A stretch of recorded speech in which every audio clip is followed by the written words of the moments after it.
She was electricity wrapped in silk, a smile built to burn through film stock. But perfection has a cost, and Hollywood always collects. Ann-Margret danced through fire long before anyone saw the flames. You remember the red hair first. That impossible shimmer under stage lights, the way she seemed to move faster than the camera could follow. She was sold as temptation and innocence combined, half angel, half riot. Yet behind the flashbulbs was a woman who would spend half a century trying to hold her bones, her sanity, and her marriage together. She had it all, they said, but what does all mean when it comes with silence control and a 22-foot fall that should have killed her? And how did she turn that crash into a second life few people ever witnessed? Stay with me, because the real story of Ann-Margret begins long before the applause in a country where winter was the first teacher. She was born Ann-Margret Olsen in April 1941 in Valsjöbyn, a small Swedish village just 40 miles from the Norwegian border. Snow was everywhere on rooftops, in the fields, in the creases of her parents' hands as they worked. Her father Gustav left early for America to find work, leaving her and her mother Anna behind for years. That distance shaped her earliest memories, a longing mixed with performance. She learned to dance for attention, to keep rooms warm when men were gone. By 5, she was mimicking radio tunes for neighbors. Her mother saw the spark and protected it, telling her, "Never stop moving. It keeps you alive." When they finally emigrated to Chicago in 1946, little Ann-Margret spoke barely any English. The family lived in a cramped apartment above a funeral home, where the smell of carnations mixed with formaldehyde. It sounds gothic now, but for her it was ordinary life, beauty beside death. Music against silence. That contrast would define everything that came after. Her mother took odd jobs, sewing costumes and pressing suits. Her father worked as a carpenter until an injury left him bitter and tired. Ann-Margret danced to fill the space his frustration left.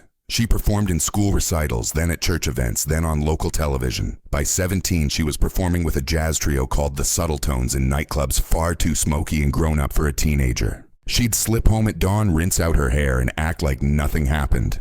The dual life had begun. People saw potential before she did. In 1960, George Burns caught one of her nightclub performances in Las Vegas. He described her as a combination of dynamite and velvet. That line followed her for years. Burns offered her a spot in his show, launching her career under his protective wing. It was the last time she would ever feel protected in show business. Fox Studios signed her soon after, packaging her as the female Elvis. The irony was cruel. She didn't want to be anyone's echo. Yet the studio marketing team leaned in tight skirts, wild hair, pouty lips. Publicists called her the hot redhead who could dance a storm and melt a microphone. She was 20, surrounded by men twice her age, deciding how she should stand, speak, and breathe. The image promised liberation. The life delivered constraint. In 1961 came her film debut, Pocketful of Miracles, directed by Frank Capra. Bette Davis was on set, her glare legendary, her discipline terrifying. Ann-Margret Still Green studied every move, how Davis commanded space, how she tolerated no interruptions. Years later, Ann-Margret said that working beside Bette Davis taught her that power isn't volume, it's presence.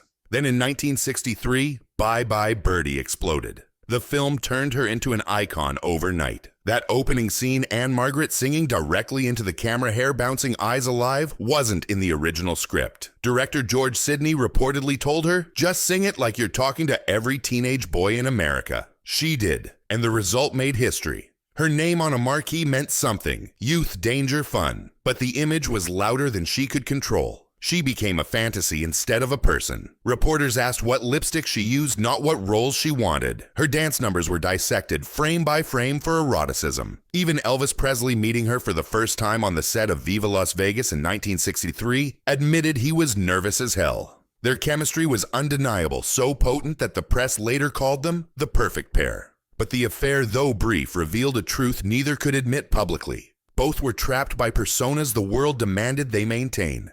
During filming, they'd rehearse for hours, laughing until dawn. Off camera, they spoke of loneliness. Elvis told her he envied her freedom. She told him she envied his certainty. In another life, they might have lasted. In this one, the studio machine intervened. Contracts handler secrecy. They forced separation. When Elvis returned to Priscilla, Ann-Margret stayed silent. For years, journalists baited her with questions. She never once betrayed him. That silence became its own kind of pain. By 1964, she was one of Hollywood's highest-paid young actresses and one of its most typecast. Roles in The Pleasure Seekers and Kitten with a Whip promised maturity but gave her caricatures. The public saw the tease, not the technician. She longed for serious drama. But when she asked for it, agents reminded her that audiences didn't want to see Ann-Margret suffer. They wanted to see her shine. It's easy to forget that being adored can feel like imprisonment. She tried to rebel in subtle ways, taking acting lessons at night, experimenting with voice technique, keeping journals filled with self-directed notes.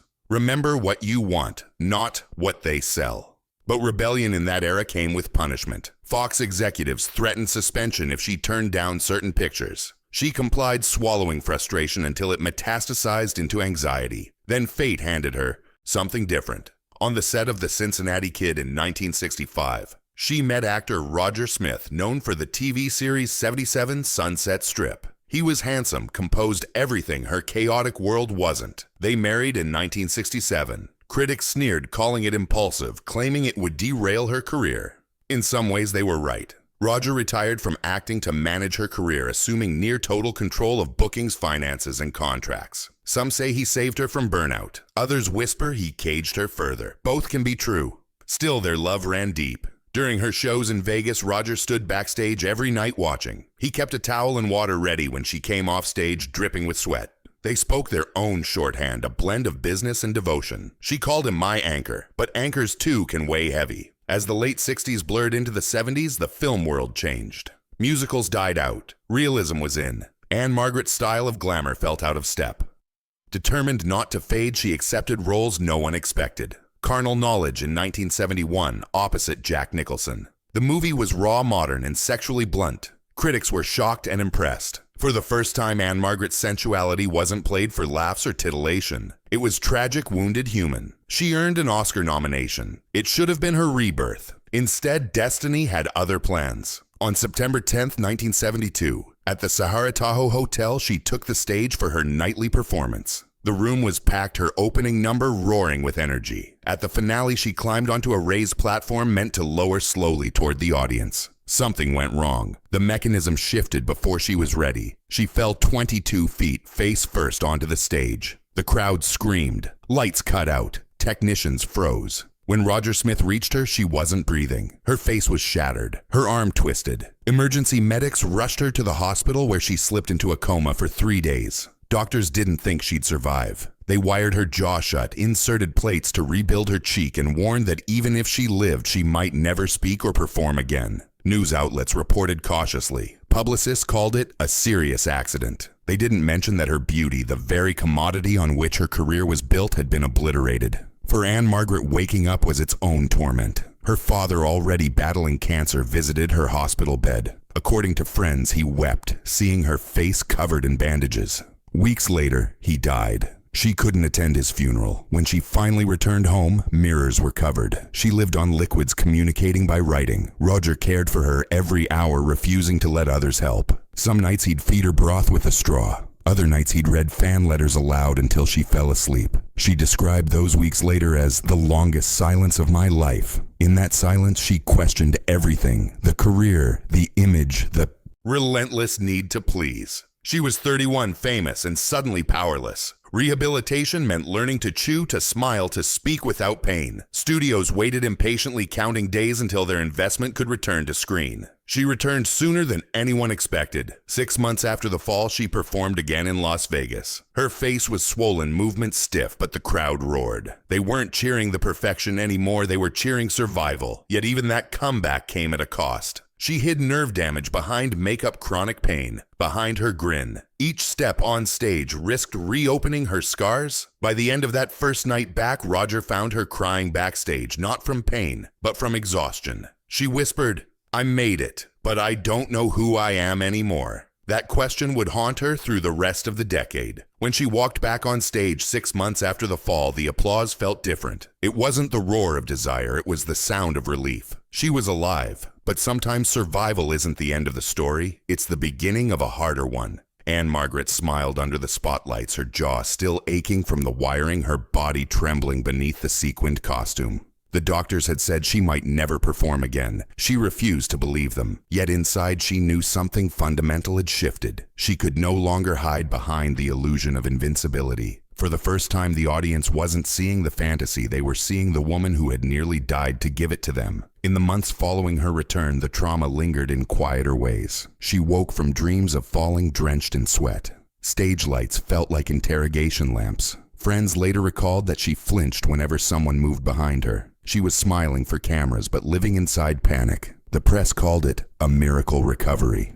They didn't see the pills, the sleepless nights, the constant whisper in her head. Don't let them see you break. Her husband, Roger Smith, became her entire world. He managed her schedule, handled interviews, guarded her from gossip. But that total devotion carried its own tension. Some insiders described him as protective to the point of control, screening her calls, rejecting scripts, insulating her from people he didn't trust. Others said he saved her life, plain and simple. Perhaps both were true. Theirs was a bond forged in trauma, not convenience. When he took ill with myasthenia gravis, a chronic muscle disease, she turned the caretaker's role back on herself, nursing him daily for decades. Their love was messy, interdependent, and fiercely loyal. But behind closed doors, another struggle grew. The painkillers from her surgery became a habit. Then came alcohol. It began innocently, a drink before shows to calm her nerves, another after to dull the aches. Soon, it was ritual. She later described that period as being numb from the neck down, functioning through rehearsals by sheer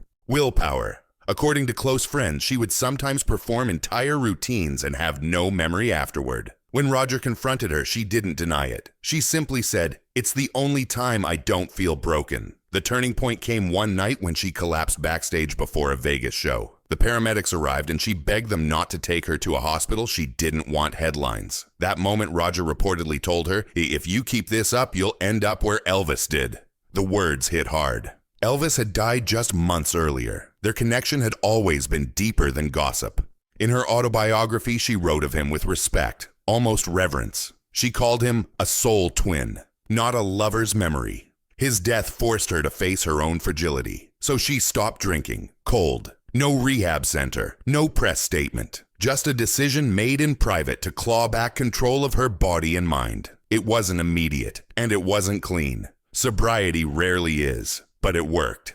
The woman who had once lived on motion now began to live on stillness. The 70s were an uneasy decade for her. Hollywood was changing, youth-driven, cynical, uninterested in the glamour she represented. But Ann-Margret was nothing if not adaptive. She shifted to character roles, often darker, often wounded. In 1975, she played Nora in Ken Russell's Tommy, a surreal rock opera where fantasy and trauma collided. Ironically, that production nearly killed her again. During a chaotic scene involving a television explosion and gallons of liquid soap, she slipped and crashed into a shattered mirror, receiving 27 stitches on her arm. Blood gushed down her costume, but she kept performing until the director yelled cut.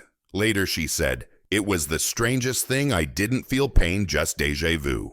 When she returned to set bandaged and bruised, the crew applauded her resilience. The performance earned her an Academy Award nomination, and yet she rarely mentioned it in interviews. To her, the film was not triumph. It was exorcism. After Tommy, she leaned into television work, miniseries, specials, and guest appearances that allowed her to control her schedule and energy. Critics noticed a change. The once volcanic screen siren had grown quieter, subtler. In Who Will Love My Children? 1983, she played a dying mother, arranging homes for her children before her death, a performance so raw it made audiences cry on national television. She won a Golden Globe. But when asked about the award backstage, she only said, "I finally got to play someone real." Even as the trophies arrived, the world around her kept shifting. Roger's illness worsened. Her own injuries left lasting effects. Arthritis, nerve pain, reduced flexibility. She joked that she could predict rain before the weatherman, yet she refused to stop. Each performance became an act of defiance, a way to remind herself that she still belonged on stage. In private, she grieved what she could not have: children. She and Roger tried for 13 years, enduring fertility treatments, doctor's visits, and heartbreak. In the end, she accepted that motherhood would never happen biologically, but she became stepmother to Roger's 3 children from his previous marriage and was fiercely devoted to them. Her friends said that when she held her stepchildren, her entire face softened in a way cameras had never captured. She also discovered faith not in a church, but in motion itself. She rode motorcycles through the desert, the wind tearing through her hair, speed replacing therapy. that Harley became her confession booth. In interviews, she said it gave her a sense of being alive that no stage ever could. At 81, she still rides. Through the 80s and 90s, her film career entered a graceful twilight. She worked opposite Al Pacino in Scarface's era contemporaries in dramas like 52 Pickup 1986 and comedies like Grumpy Old Men 1993 and its sequel. In those films, she allowed herself to age on camera, a bold act for a woman once branded as eternal youth. The public marveled at her warmth, her humor, her refusal to disappear. Yet underneath, she still battled the same ghost perfectionism fatigue, fear of fading. She once said in an interview, "When the applause stops, the silence can be deafening." That silence drove her to charity work, particularly supporting veterans and children's hospitals. The star, who had once been marketed as pure fantasy, found peace in tangible kindness. When Roger Smith passed away in 2017 after 50 years of marriage, she retreated from public life. She described those months as walking through fog. He had been her protector, manager, and mirror. Without him, she had to relearn who Ann-Margret was outside the plural of we. But grief didn't consume her. It refocused her. In 2023, at 81, she released her first album in more than a decade, Born to Be Wild, a rock and roll revival that shocked critics with its vitality. "Why now?" one reporter asked. She smiled. "Because I still can." Look closely at that line. It isn't pride, it's defiance. The same girl who once danced in a Swedish kitchen while her mother stitched dresses is still dancing, still insisting on movement as survival. Ann-Margret's legacy isn't just about movies or music, it's about endurance. Few stars of her generation still command that mix of vulnerability and vitality. She has outlived gossip surpassed typecasting and rewritten her narrative not through reinvention, but through persistence. Every fall became a rehearsal for the next act. When younger actors ask her for advice, she reportedly tells them, "Learn to fall gracefully because you will." That sentence carries a lifetime inside it. Every bruise, every heartbreak, every curtain call. The glamour you realize was never the real story. The real story was the cost. The late nights wired shut the drinks, that numbed the surgeries, that rebuilt what fame had broken. And somehow she stayed kind. In old interviews, when journalists pressed her about regrets, she never blamed Hollywood. She only said, "I learned that you can't live your image. You have to live your life." Think about that. For decades, studios, tabloids, and fans tried to turn her into a poster, a myth, a spark frozen in time. But Ann-Margret refused to freeze. She grew, she aged, she hurt, and she kept moving. So when you watch her now riding her Harley through California canyons, hair tied back, laughter echoing off the hills, you're not seeing a survivor of tragedy. You're seeing someone who made tragedy her choreography. Every story about Hollywood's golden women carries a moral often twisted by nostalgia or pity. Ann-Margret's story is different. It isn't a cautionary tale. It's a love letter to resilience. Her journey reminds you that beauty fades, applause quiets, but grit, the kind forged in broken bones and second chances, outlasts everything. And maybe that's the truth hidden behind every spotlight. We don't remember perfection. We remember persistence. Ann-Margret was sold as a fantasy, but she lived as a fighter. The untold tragedy isn't that she fell, it's that she kept getting up when the world preferred her still, because that's what courage looks like when the curtain finally closes. If stories like this speak to you of resilience behind the glitter of survival hidden inside the spotlight, subscribe, stay with us, and keep watching. The truth, as always, hides where no camera dares to linger.